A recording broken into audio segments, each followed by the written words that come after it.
didn't get quite as far as I thought I would, because I discovered that where's something to point with? There it is.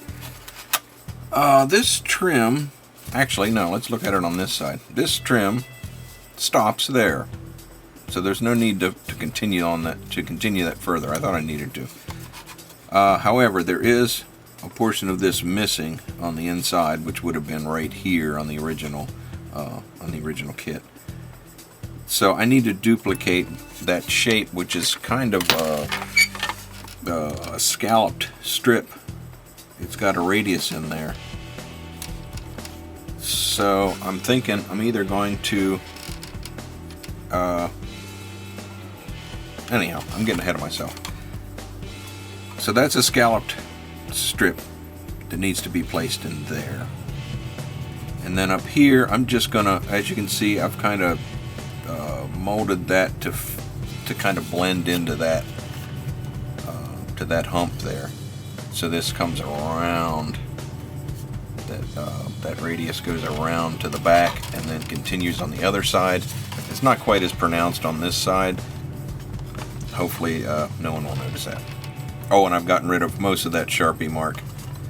That's got to be sanded down anyhow, so that's probably going to be gone away later. So before I've got to fill in this hump, these two humps here with milliput, and I'm going to duplicate the same radius on this side as if it just came up and continued down into that.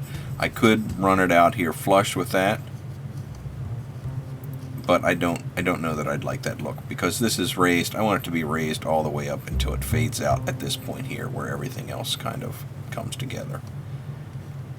So 2 milliput humps there that are going to blend into some strips here. I want to get the strips in first.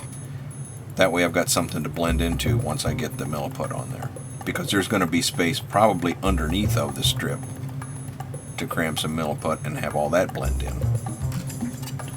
So I don't have styrene in the shape of that scallop.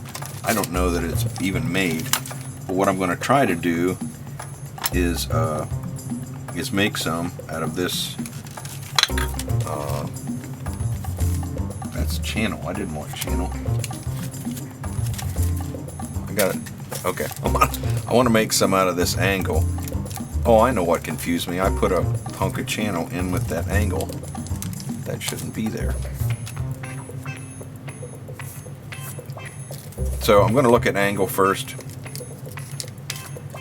I like to cut just a little bit of that open and squidge them out the side.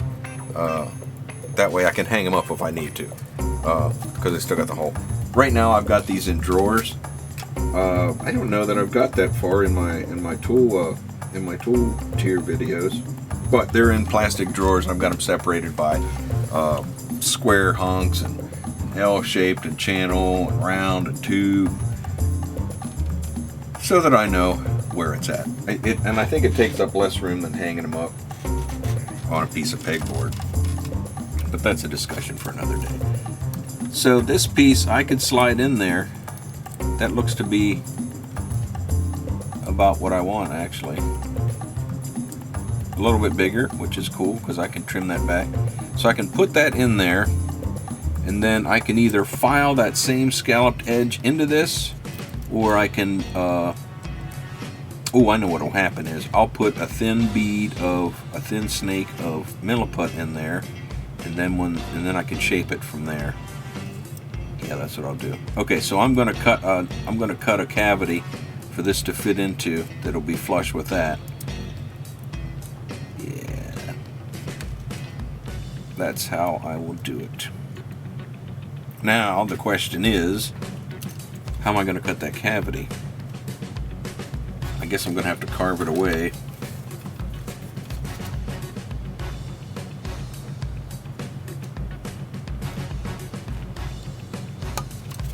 Carve it away with this here.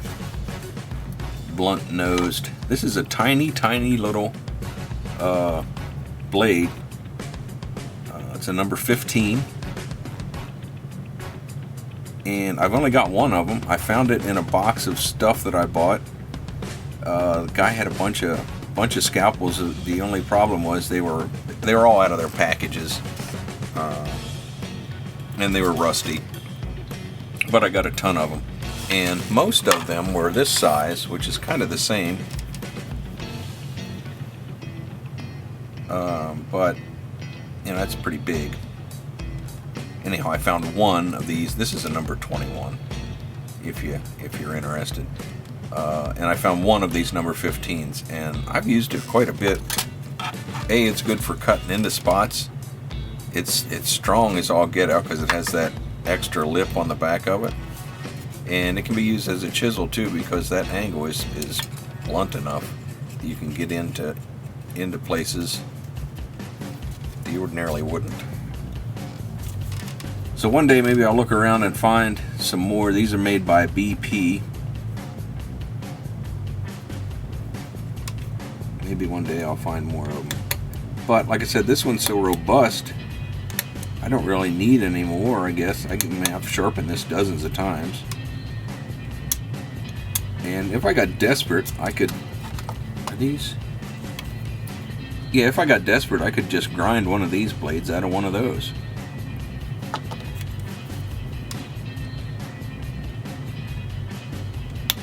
This one's a bit big for this project, but I like the shape of it. I don't even know. I'm probably not even in the... Oh my goodness. Probably not even in the shot there.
Oh yeah, I'm gonna go ahead and cut that off now.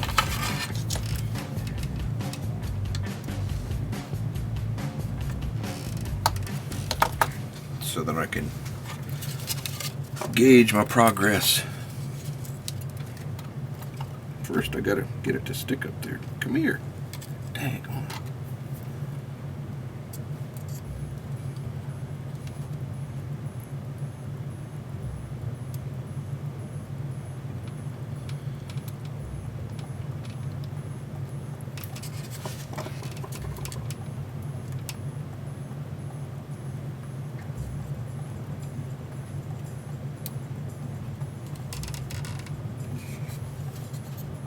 Yeah, that piece is going to work. I mean, that fits in there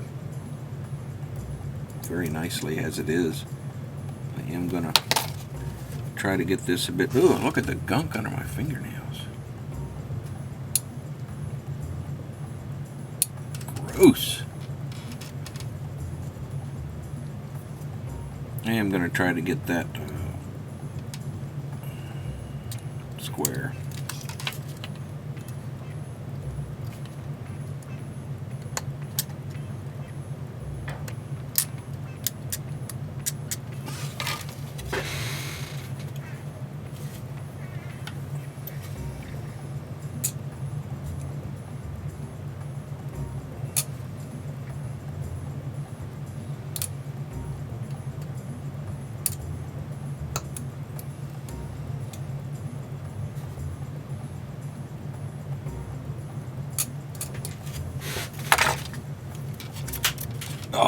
there go my glasses on the floor. Dang on it. I've got bifocals, but they don't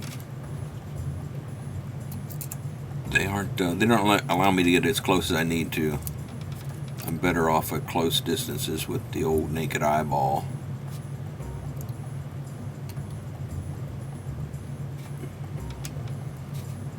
So I take my I either put the glasses on my head, or I take them off and put them on my leg. Of course they fall off, and then I got to bend over and pick them up, and that's just plain annoying. Who wants to do that? Nobody wants to bend over and pick up their glasses off the floor.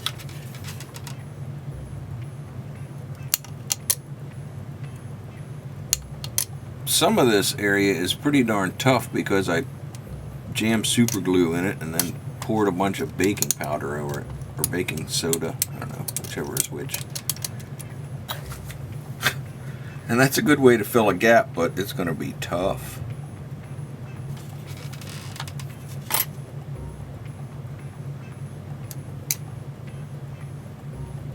There's a little bit of a radius at the end of that valley. I got to get in there and dig that out. So I got to go past what's level.